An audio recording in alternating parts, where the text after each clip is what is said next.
বড়াই গ্রামে না ভোটের পোস্টার, নিষিদ্ধ সংগঠন ছাত্রলীগের বিরুদ্ধে প্রচারের অভিযোগ। নাটোরের বড়াইগ্রাম উপজেলায় পোস্টার সাটিয়ে না ভোটের প্রচার চালানোর অভিযোগ উঠেছে নিষিদ্ধ সংগঠন বাংলাদেশ ছাত্রলীগের বিরুদ্ধে। উপজেলা ছাত্রলীগের উদ্যোগে সাবেক সংসদ সদস্য সিদ্দিকুর রহমান পাটোয়ারির ছবি সংবলিত পোস্টার ছাপিয়ে প্রচারণা চালানো হচ্ছে বলে স্থানীয় সূত্রে জানা গেছে।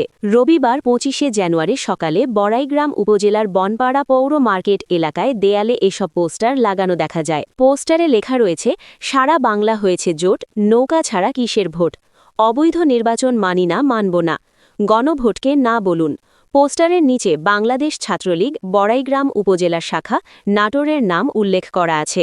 এ বিষয়ে বৈষম্য বিরোধী ছাত্র আন্দোলনের নাটোর জেলা কমিটির সিনিয়র যুগ্ম আহ্বায়ক শেখ ওবায়দুল্লাহ মিম বলেন, প্রশাসনের দুর্বলতার কারণেই এ ধরনের কর্মকাণ্ড বারবার ঘটছে। আমরা একাধিকবার প্রশাসনকে অভিযোগ দিয়েছি, কিন্তু কার্যকর কোনো ব্যবস্থা নেওয়া হয়নি।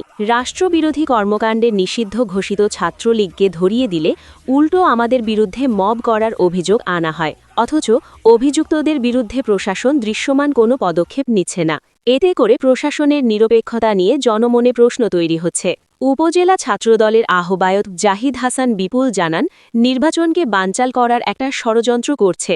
বিষয়টি আমাদের ঊর্ধ্বতন কর্তৃপক্ষকে জানিয়ে প্রয়োজনীয় ব্যবস্থা নেওয়া হবে। এ বিষয়ে প্রশাসনের পক্ষ থেকে তাৎক্ষণিক কোনো বক্তব্য পাওয়া যায়নি।